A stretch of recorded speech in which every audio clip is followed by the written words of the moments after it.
Thanks so much for tuning into the show today. Today's podcast will be about exercise programming. Before we get into the show today, just wanted to give you an outline for the rest of Season 2. This episode begins a 3-part series for programming. This will be an overview episode. The second episode of this series will be about periodization and progressions. The third episode in this series will be about conditioning and energy system training. I will also be continuing the regular pattern of alternating solo episodes with guest episodes. So the 3-part series will be split up by guest episodes. The remainder of Season 2, I'll be having on various athletes on the podcast to share their training experience and everything they've learned along the way. I'll have a variety of sports covered, so tune in to the rest of Season 2 and hope you enjoy the episode today. Hello and welcome to the Kingdom Strength Podcast. My name is Troy Briscoe, your host. Thank you for tuning in today. So excited that y'all are here listening in. Today will be a rather quick episode, just a solo podcast about exercise programming. So if you are someone who enjoys going to the gym and moving their body and achieve certain adaptations, then you are in for a treat today. Fairly simple principles and concepts today. So if you have a background in exercise programming, then it'll be just some reminders for you here today. Still worthwhile to tune in, but it'll be some concepts, principles about programming, and then some variables you can manipulate to achieve certain goals and what it might look like to program for particular adaptations. And we'll get into some common misconceptions or mistakes people may make when programming for themselves. So this is just coming from my perspective as a personal trainer and coach of, like 8-ish years, if my math is mathing right now. Worked with various athletes and clientele across the board, different sports, as well as different ages and geriatric populations as well. You name it, I've had some experience with working with some different individuals, as well as weight loss clients and hypertrophy strength clients. So it's fun to get to work with a diverse group of people, a diverse demographic. It's truly an honor to get to help people achieve their goals. So my hope for you today is whether you're programming for yourself or programming for another individual, that you can have some takeaways from this episode here today. Alrighty.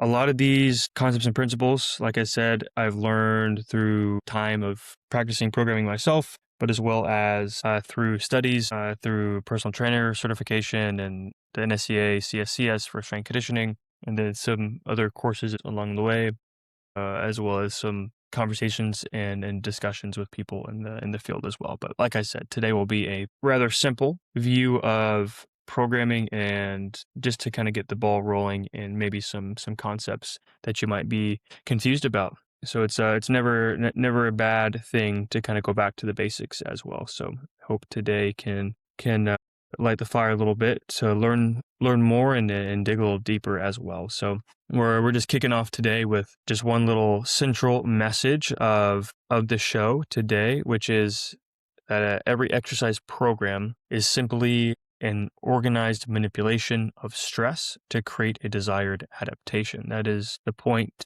I want to hit home with what a program is. It's an organized manipulation of stress on the system, on the body, to create desired adaptation. Whatever the adaptation may be, if it's a certain athlete training for a competition or someone simply trying to gain muscle mass, there's adaptation there, and the way that you structure a program and periodize the program helps you achieve a certain goal effectively, efficiently, and to mitigate the risk of confounding adaptations or variables and injury risk, things like that. There's so many different ways to go about programming, so many different ways to go about organizing and structuring a plan, exercise plan, all the way from a macro cycle down to what you do each day. So many different ways to go about it. So I'll just be presenting some ideas and concepts behind different ways you could potentially go about it. So when we are structuring a program, I like to organize it into kind of three different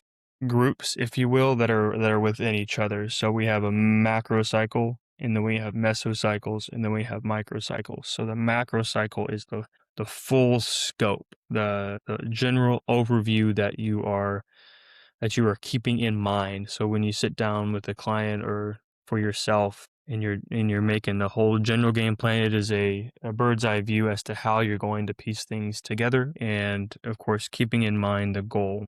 The first question you ought to ask is, what is the goal? How am I going to achieve said goal within the framework that the individual can operate under? For example, what is their schedule like? What do they have time for? What constraints do you have within that realm? So you have the macro cycle. You're making a general year. Usually, it's a year plan is what a macro cycle would be, traditionally speaking. To make things easy, let's just roll with that.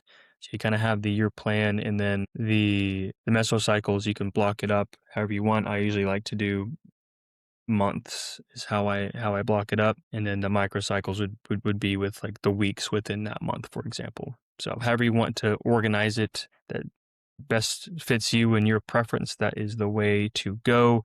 But that's just kind of the general lay of the land that I like to organize before I get into filling in the pieces. It's always good to start with a framework and a foundation in order to build upon and let the pieces come together. So we talked about the whole plan there. Macrocycle, the mesocycles, microcycles, and you might be asking yourself, okay, well, I have kind of the general outline of what a program might look like. What do I do from there? So when you're deciding where to go, as far as filling the things in, of course, you have the goal, and you have different adaptations you could be working on, and how you achieve that goal is dependent on many different factors, like I mentioned.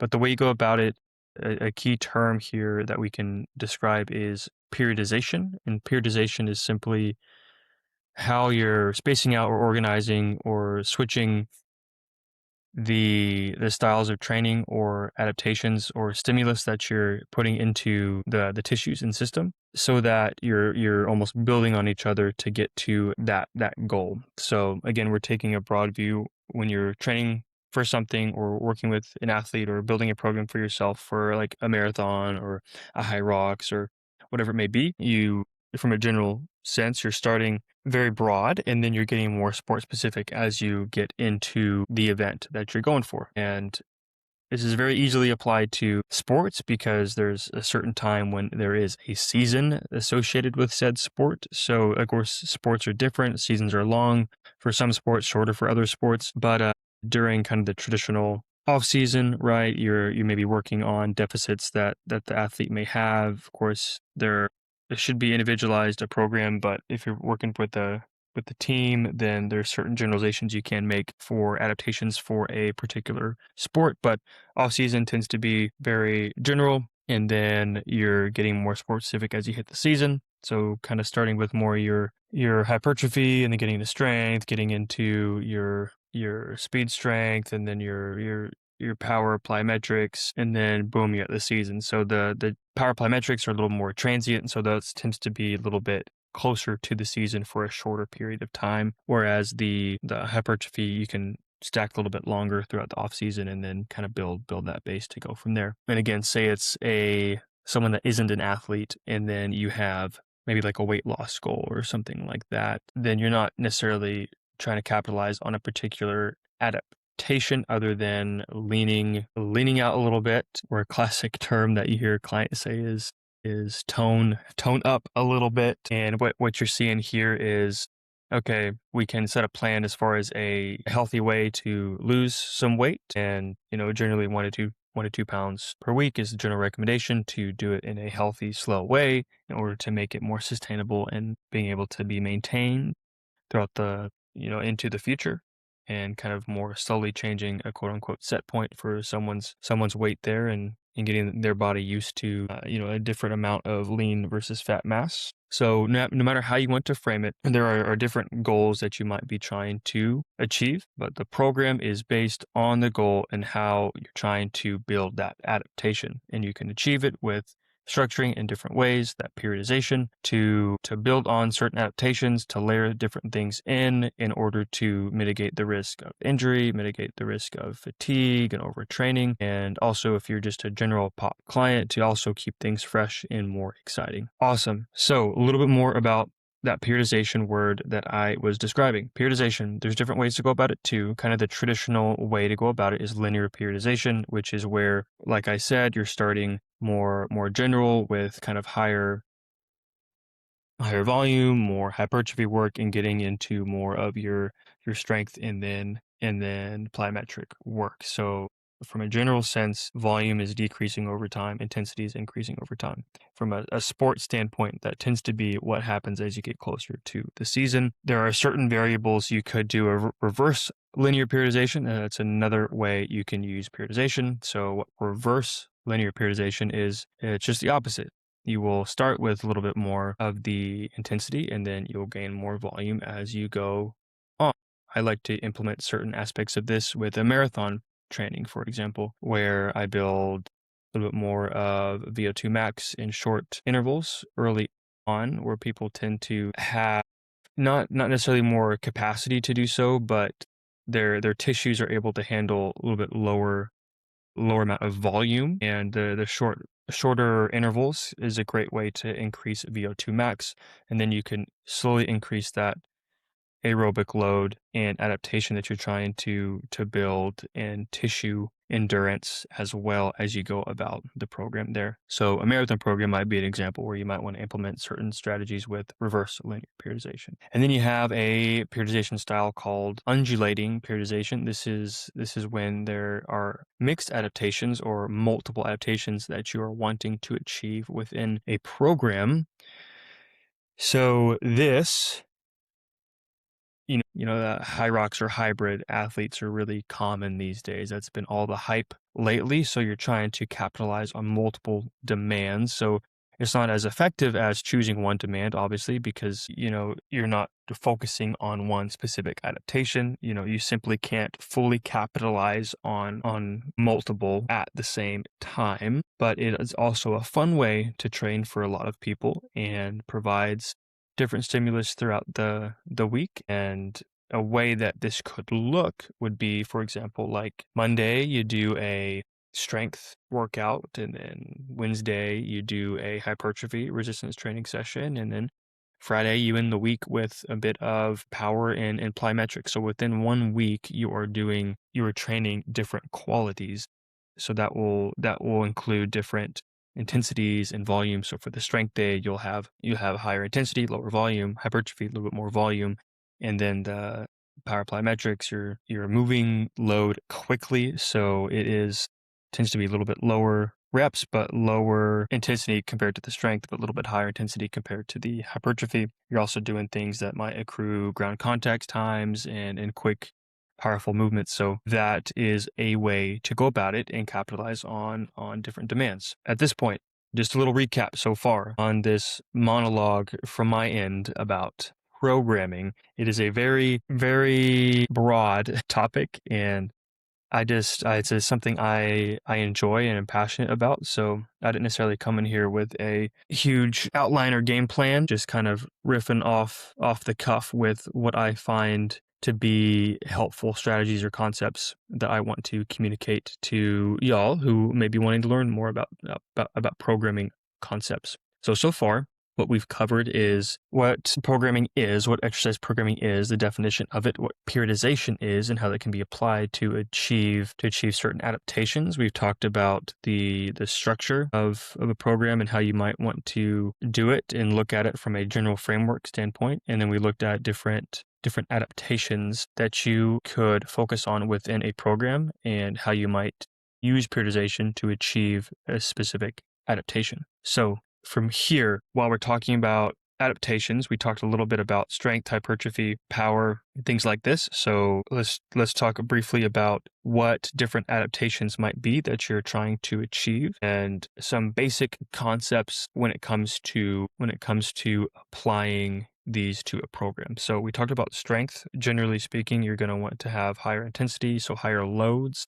You can use percent rep max, doing like a sub submax test in order to do calculations for what your 1 rep max might be. And at the start of a program, a certain percentage of that rep max, for example, for strength, you might start around like 83% rep max and then build your intensity over a strength block. And then at that point, increase that intensity and decrease the volume over time for a, 1 or 2 block or mesocycle of strength. So that could be, hey, for 2 months, you're working on strength and you're increasing that intensity over time. Great way to utilize linear periodization. And then we could talk about hypertrophy. So that will be more of a volume-based progression. So with hypertrophy, what could be important to note too is the amount of volume you are accruing within a week. So for example, a general recommendation for beginners is to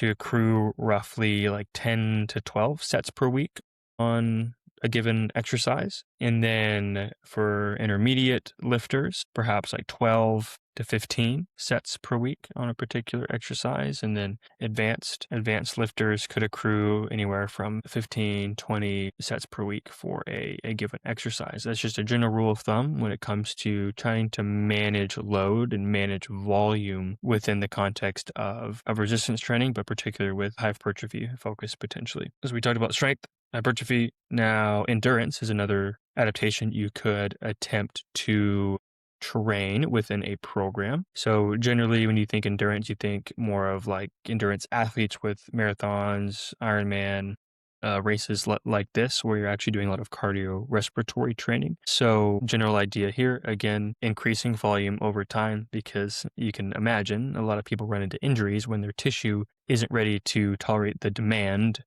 that you're placing on it, prepping for an event. So this is when I was talking about the reverse linear periodization earlier, but potentially utilizing some components of that when implementing a program for endurance. And you also can talk about muscular endurance. So it's another adaptation you could try to weave into a program, even with endurance athletes. So that will be anywhere from like 12 plus reps. When we're talking strength, we're talking sub 6-ish reps.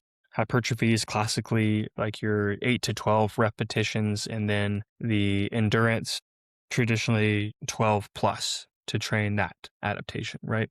So you're accruing a lot more repetitions per set, and naturally will have a little bit lower amount of sets because you have a lot of volume when you're doing more of the higher volume training. So that's something I like to do when we're talking about the endurance athletes a little bit earlier on in the program, because that'll help the mitochondrial production and the muscles working under fatigue. And then I like to, of course, weave in strength training too, as that volume gets up within the program for example, like a marathon athlete, because you want to maintain that tissue robustness and tissue quality and getting load to the muscles and tendons and everything when you're in that sort of goal with working on the endurance adaptations. There, it's still good to put load through tissue and strengthen tissue. Just because you weave in other adaptations and other stimulus that might not be the goal, it doesn't mean you're working against the goal. It's just layering things in to better help the system achieve the goal. And that's another key point too, is just because you have a primary adaptation you're trying to achieve, you can still layer in other stimulus within that program to help maintain tissue stiffness, tissue robustness, and help the system be even more prepared for the demands you're placing on it with whatever the competition may be. So for that marathon example, it's okay to sprinkle in the strength training. It's good to sprinkle in the strength work and put load through range of motion to the tissues to help maintain the tissues, and this can help with running economy and in actual quality of the tissue itself, rather than just working on endurance throughout a program for an endurance athlete, right? So totally okay to do. And that's that idea of periodization again. I like to repeat myself when it comes to communicating concepts.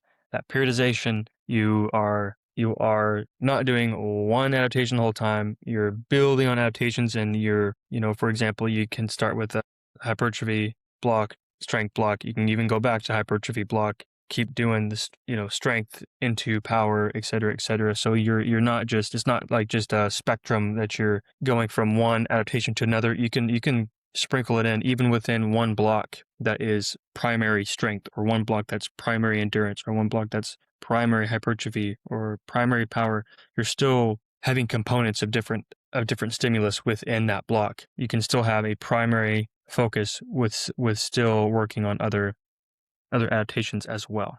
When you're talking about more of that, when I was talking about the hybrid athlete situation earlier with the undulating periodization, that's when it's true. Hey, you're trying to maintain multiple adaptations at one time. So that's different than weaving in some strength compound movements at the start of a week within one endurance or hypertrophy block. That's just helping support the system that's producing the adaptation of endurance or hypertrophy. So anyway, that was a long-winded way to explain, hey, it's okay to sprinkle in other strategies to help support the goal. A different way to think about it is helping drive one adaptation by generally bringing up the system's capacity and having an efficient system across the board from an energy system standpoint. I hope you're enjoying this show so far. Just wanted to take a brief moment to say if you are enjoying this content or have enjoyed the content on the podcast in the past. I also put out other content on Instagram, Facebook, TikTok, YouTube, iTunes, Spotify, you name it. I have content relating to exercise science, human performance, the Christian walk, something that may fit your interest. So look up my name, Troy Briscoe, or Kingdom Strength Institute on those platforms and check it out. In the meantime, enjoy the rest of the show. Alrighty, so at this point, little bit of a continuation of the recap there. We talked about definition of programming. We talked about periodization. We talked about different adaptations that you can work on within a program. We talked a bit about what that might look like with executing sets, reps, etc., to help support the adaptations in question. Now I'm going to take a moment to just kind of go back to some basics with general principles of exercise programming. One being specificity. So you may have heard it as specific adaptations to imposed demands. This is a huge principle within exercise programming, meaning that the body will respond to the demands placed on it. For example, heavy loading will improve maximal strength. High velocity movements will improve power. Sustained aerobic work will improve endurance, etc., etc. So all these things that we have talked about before, just with the adaptations, all behind the principle of specificity. Makes sense, right? Keeping the goal, like we talked about earlier in this episode. Another quick principle to discuss is progressive overload. This is relating to the topic earlier when we were discussing linear periodization. So progressive overload piggybacks on that conversation where you are starting with one adaptation or goal and then slowly increasing whatever it may be, intensity, volume, like we talked about earlier with periodization. But the progressive overload can be applied to whatever adaptation you're trying to go for. So progressive overload, as it very simply can be deduced from the title of the principle, you are slowly over time increasing the demand, whether that is intensity or volume or frequency or movement complexity, you name it. It's a progression over time. And as you may guess, the purpose of this is to get the system, get your body used to the demands as you're increasing it. So if it happens too quick, you expose yourself for potential injury because your tissues that aren't ready for a certain demand can get irritated when you apply load that it isn't ready for. Very simple concept that I do not need to explain because y'all are smart and understand that if you do something too quick, you might get hurt. Easy peasy. Next principle to highlight is individualization. So very simply put, no two athletes are the same. They respond to stimulus differently.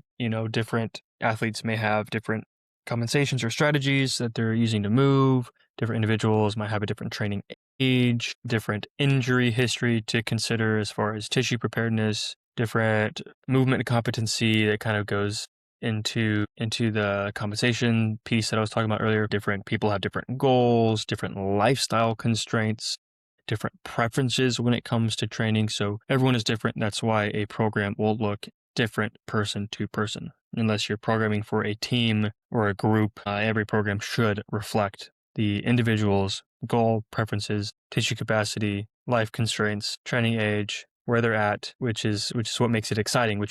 This is what makes me excited to get to program for people, because it's a puzzle pieces together to achieve a certain goal, but it can vary so much. It's like a form of art where you are formulating pieces together in order to, like I said, achieve the goal in a way that would be most effective and beneficial for them, in a way that is enjoyable for the individual as well. So I find it fun, I find it exciting, and I hope y'all do too. Another principle is variation, and this is simply where you can talk about periodization again, where you're doing different mesocycles or different blocks so that the system gets different stimulus for the purpose of making it enjoyable, but also not overloading particular tissue with the same thing over and over again.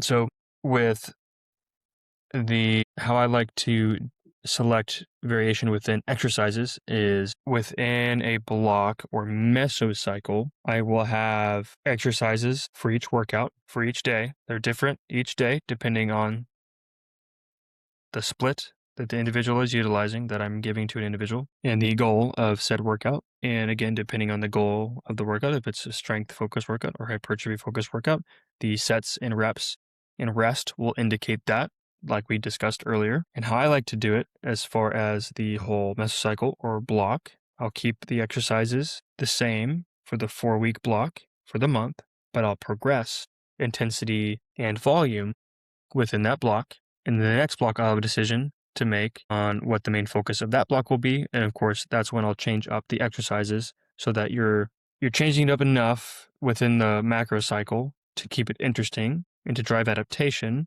but you're also keeping it similar enough for the consistency's sake of also driving adaptation and knowing how things are progressing over time, because you're going to be monitoring it, measuring it.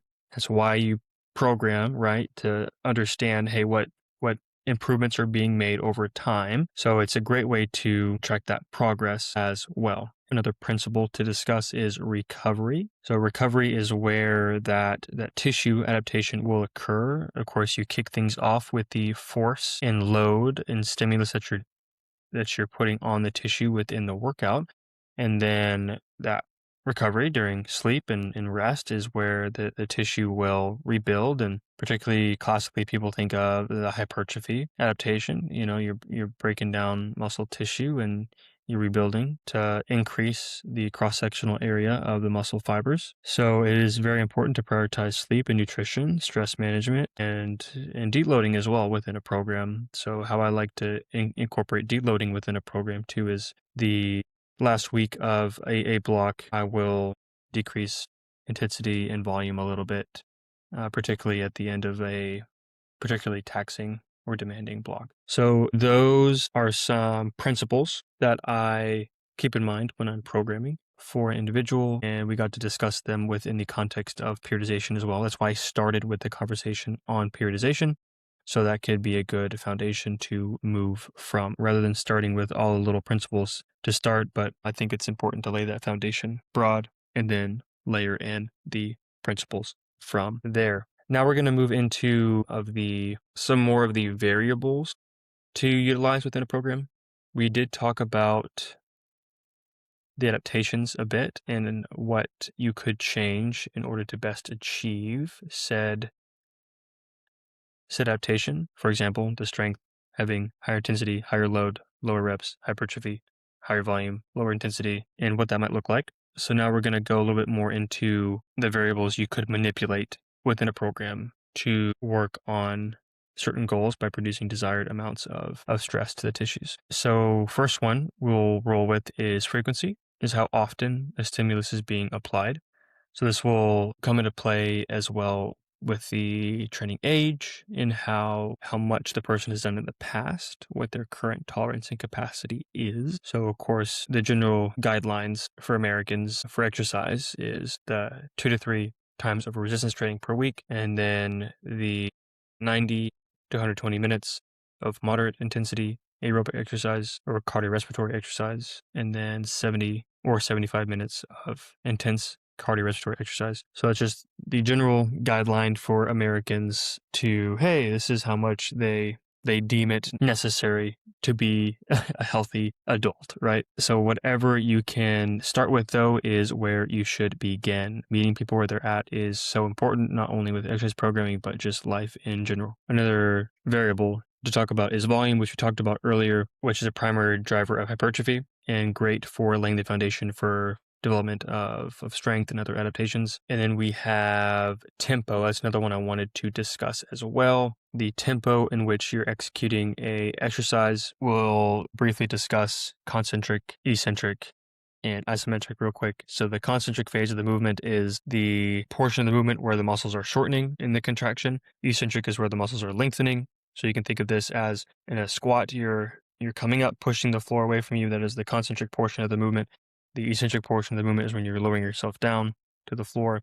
And then that isometric contraction is not necessarily a portion of the movement unless you are staying still. So isometric contraction is when the muscles are remaining the same length during a contraction, and that's if you're doing a hold during a exercise. And when we're talking different portions of a movement or lift, there is also what's called the amortization phase, which is that kind of quick stretch shortening cycle between the concentric and eccentric phase. This is more commonly trained actually within plyometrics to be quick and reactive to movement, but not necessarily trained within other contexts or adaptations. So you can simply, for the concept of tempo, change how slow or quick you are executing certain portions of the movement. The eccentric portion of the movement is where you get a lot of strain to the tissues and disruption of the muscle fibers themselves. So that is heavily utilized within hypertrophy settings, but you got to be wise with how much you are incorporating that into your training and being sure you're recovering well from that. So tempo can be great to really increase the time under tension. It can be great for working on force production, like really quick concentric and quick stretch shortening amortization phase of the movement, as well as working on control if you're trying to just generally move slow and really work on full range of motion, muscle control, the neuromotor recruitment, things like that. And one variable to talk about is exercise selection and exercise order of the exercises there. So of course, exercise selection is dependent upon the skill level, adaptation, desired, the location of the macro cycle. If you're close to the season, if you're working with an athlete, of course, you want those to look more sport specific. So I didn't want to spend too much longer on exercise selection in this conversation today, but maybe I can have a longer podcast about it potentially. But the exercise order, from a programming standpoint, generally you want to start with more of the complex compound movements, generally prioritizing the higher skill, higher power, higher strength exercises first, and then getting into more of the volume-based work, accessory work, conditioning work later on in the workout. And again, it doesn't have to look like that. Generally speaking, the adaptation you're wanting to drive is the one you will put first within the workout. The body is fresh, you're not fatigued, and you're able to really put more intent into those movements and exercises there. So I'll round that portion up there with different variables to manipulate within the program. I'll end that conversation there. Of course, there's more that could be discussed, but those are just some big ones I wanted to bring up for the purpose of this conversation here. Alrighty, those were some variables that you can manipulate within a program, and there's certainly more. However, I will end that portion of the discussion there. I'm now going to move on to just some general questions to ask yourself, kind of the questions I like to ask myself when I'm running a program, before I write a program, to kind of round out the programming conversation here today. So at this point, we discussed definitions of programming, different styles of periodization, different adaptations you can work on in a program, how that might look, fitting that into a program. We looked at different principles of programming, and then variables to manipulate within a program. So just some questions to keep in mind, just to keep these at the top of your head when you're thinking about creating a workout or a program for yourself. Ask yourself, what goal am I trying to achieve? What adaptation am I trying to create? Rather than simply like, okay, simply asking what exercises should I put in? No, you don't start there. You start with the goal, the why, what you're actually doing, what you're training for. And of course you ask yourself, where am I at? Where is this individual at? What's our current capacity and where are we going to begin? And you start there and then you fill in the pieces from there, how you might progress within a macro standpoint. So what is currently limiting the adaptation and where are we going to begin? So from there, you ask yourself, what is their schedule look like? What are constraints or barriers that they have with executing exercise? And how can I most effectively piece something together to help them achieve this goal? And one final point is, how will you measure progress? So that's a big thing about actually drafting a program, writing a program, and executing a program is you are going through different blocks within a broad program, ending at a certain goal. You got to understand how you're going to measure progress. What am I going to measure? If it's strength, how much are you lifting? If it's hypertrophy or volume, how many repetitions am I able to execute?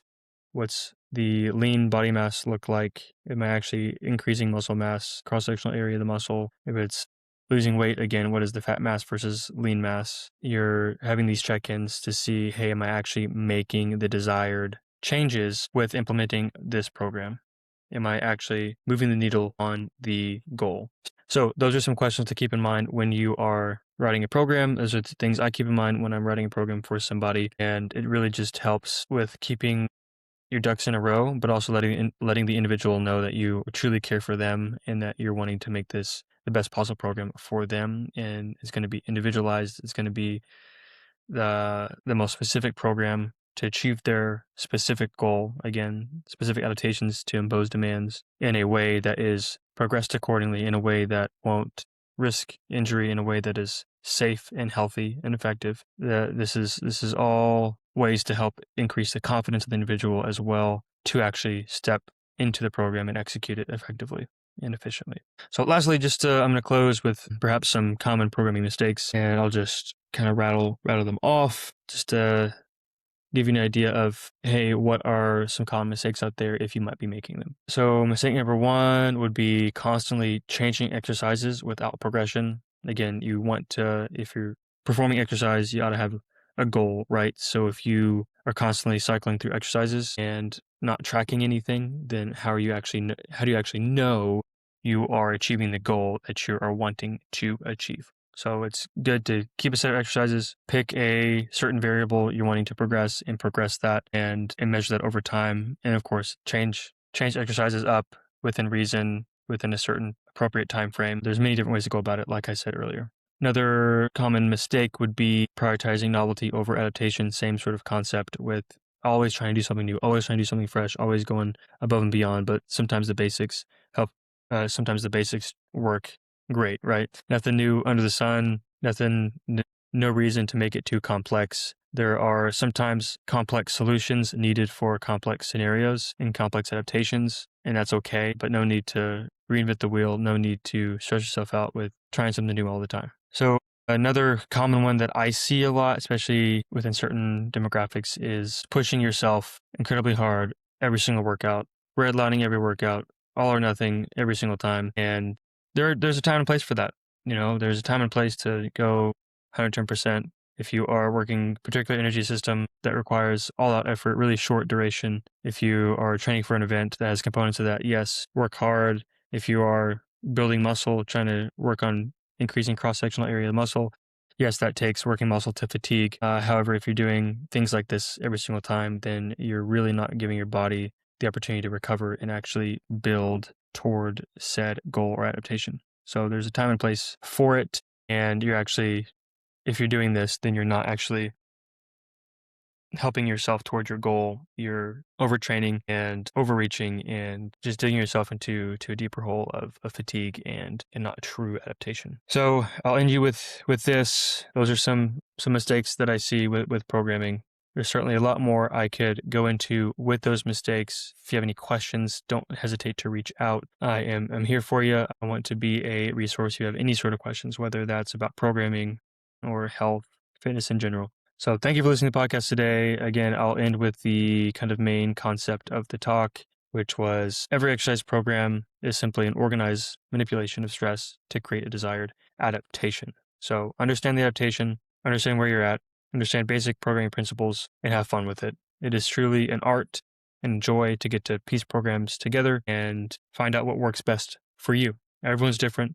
Everyone's program ought to reflect that. So go out there, have fun, piece some exercises together in order to form workouts together within a week. Have fun exploring. If you want, make a whole general macro cycle, fill in the pieces from there. If you do have something you're working toward, if you have any questions on how to do so, reach out to me. And then I also have programs on kingdomstrengthinstitute.com. If you have something you're training for, I have pre-built programs there. And I also do one-on-one coaching if you want more of a detailed plan and accountability with the plans as well as nutrition plans, exercise plans. Have something for you if you do happen to be interested in that. And I'm running some discounts right now on the website. If you want to go check them out, I'll have the link to the website in the show notes. So that is the episode today. Thanks for tuning in. It was all about exercise programming. Like I said, it might have been a bit scattered because I just rolled into this thing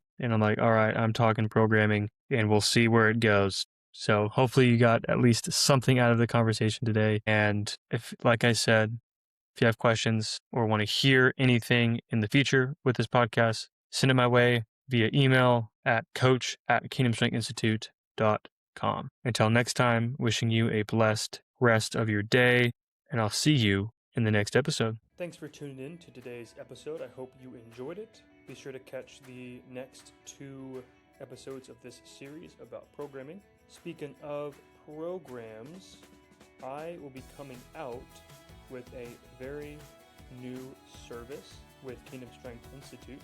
It'll be a individualized, pre-built program service. I've had a lot of people inquire about a middle ground between the traditional pre-built programs that I have on the website, as well as my one-on-one monthly coaching.